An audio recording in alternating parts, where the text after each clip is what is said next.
जय हिंद स्टूडेंट, स्वागत है आप सबका official YouTube channel of Chanakya career institute में।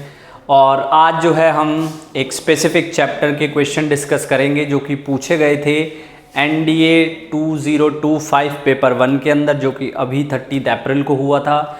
जो चैप्टर है वो है सीक्वेंस और सीरीज़। स्क्रीन पर आपके सामने 4 क्वेश्चन पूछे गए हैं। चारों क्वेश्चन 1 बाय 1 पूरी सॉल्यूशन के साथ डिस्कस करेंगे। पहला क्वेश्चन कहता है कि हमें सम ऑफ अ सीरीज गिवन है, के टर्म्स का सम गिवन है 3k² + 5k, और हमें 4 ऑप्शन गिवन है जिनमें से 2 ऑप्शन में वो इस सीरीज को AP बोल रहा है। आप देख सकते हैं जो बाद के 2 ऑप्शन है उसमें वो इसको GP कह रहा है। तो आपके पास 2 तरीके हैं। अगर हम कन्वेंशनल मेथड से करें तो मेरे पास 3k² + 5k है। अगर मैं k को 1 रखता हूँ, पहली टर्म का सम मेरे पास 8 आ जाएगा जो कि पहली टर्म होगी। जब मैं k को 2 रखता हूँ तो ये आएगा 12 + 10 जो कि आया है 22, जो कि 2 टर्म का सम है A1 + A2। ये आ गया आपके पास 22। तो यहाँ से A2 की वैल्यू कितनी आ जाएगी 14। अगर मैं s को 3 रखता हूं तो मेरे पास आ जाएगा कितना 27 + 15 42।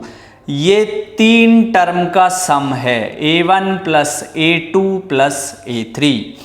A1 + A2 अगर 22 है तो A3 कितना आ गया आपके पास 20। किसी भी सीरीज को डिफाइन करने के लिए आपको 3 टर्म बहुत होती हैं। तो हमारे पास 3 टर्म कौन कौन सी आई है 8, 14 और 20। तो देखने से ही पता चल पा रहा है कि ये एक AP है। और आपसे पूछा गया कॉमन डिफरेंस भी है। तो 14 - 8 20 - 14 यानी कि 6। तो B ऑप्शन इसका सही जवाब है। अब इसी क्वेश्चन को शॉर्टकट तरीके से कैसे करेंगे? अगर आपको किसी सीरीज का सम गिवन है इस तरीके से AP का, तो आप उसका डेरिवेटिव लीजिए। डेरिवेटिव आएगा 6k + 5। उसमें जो k का कॉफिशिएंट है, सिर्फ कॉफिशिएंट, वो कॉमन डिफरेंस होता है। तो इसी हिसाब से भी ऑप्शन B हमारे पास सही जवाब है। क्वेश्चन नंबर 2 पर आते हैं। क्वेश्चन नंबर 2 कहता है the sum of first 8 terms of a GP is 5 times the sum of its first 4 terms. पहली 8 टर्म का जो सम है एक GP के, वो क्या है 5 गुना है पहली 4 टर्म्स के।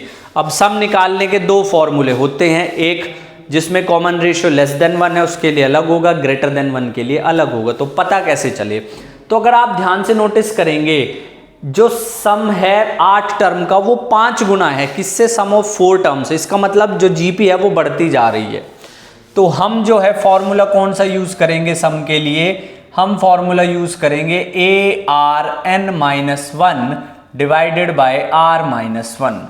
वैल्यू रखेंगे AR8-1 / R-1 is equals to 5 times AR4-1 / R-1। R-1 से R-1 कैंसिल।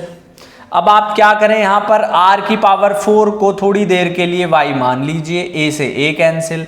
ये आपके पास आ जाएगा y² - 1 5 × y-1।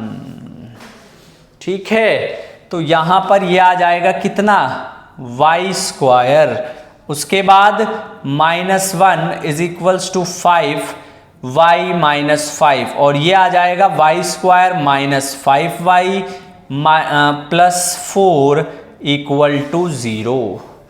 किसी क्वाड्रेटिक इक्वेशन में अगर b का कॉफिशिएंट a और c से ऑपोजिट आता है तो उसके दोनों रूट पॉजिटिव होते हैं। तो यहां से y के 2 रूट आएंगे, एक 4 एक 1।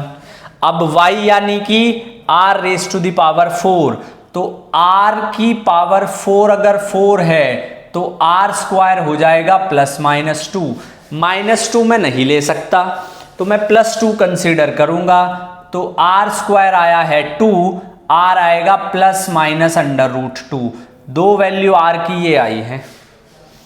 दूसरा मेरे पास r की पावर 4 जो है वो 1 है, तो आर स्क्वायर प्लस -1 नहीं ले सकता तो +1 लूंगा, तो r की फाइनल वैल्यू आएगी +-1।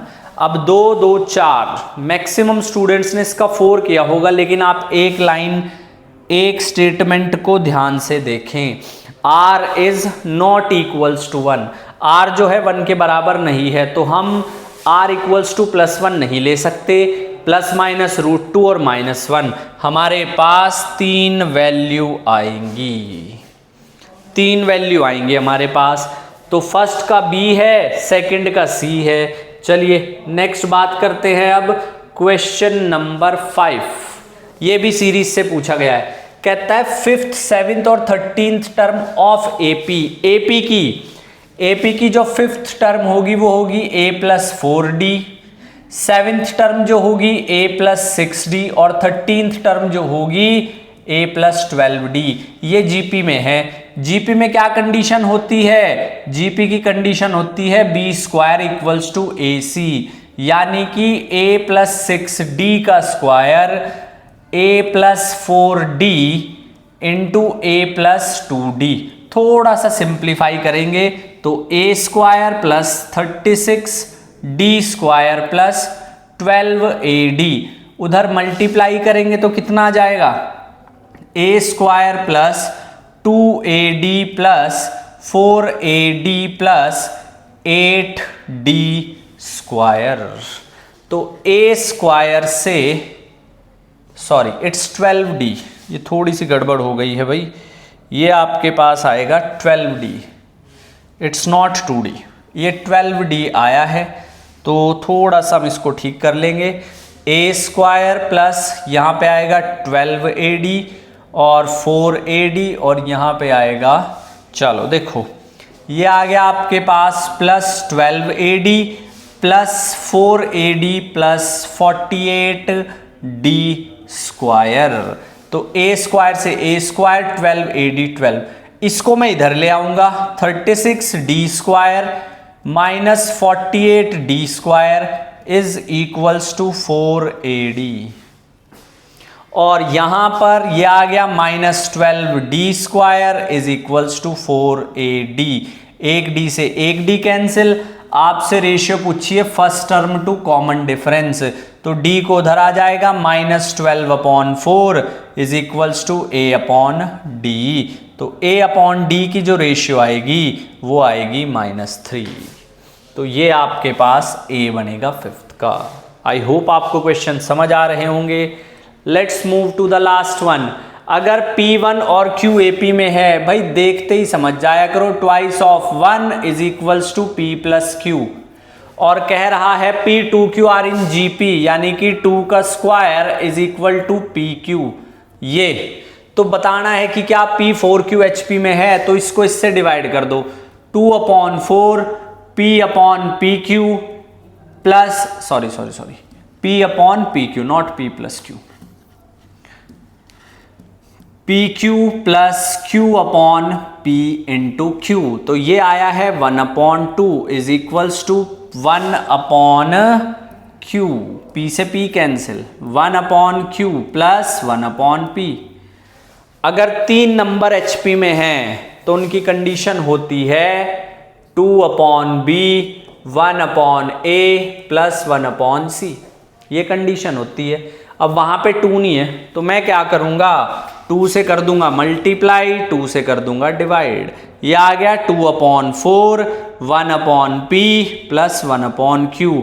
इसका मतलब 4P और Q जो है वो HP में है, और जब वो HP में है तो 1/P 1/4 1/Q AP में हो जाएंगे, क्योंकि reciprocal of HP is AP। I hope आपको क्वेश्चन समझ आए होंगे। ऐसी और वीडियोस के लिए चैनल को सब्सक्राइब कर लीजिएगा। पढ़ाई करते रहें। Thank you so much for watching the video. जय हिंद।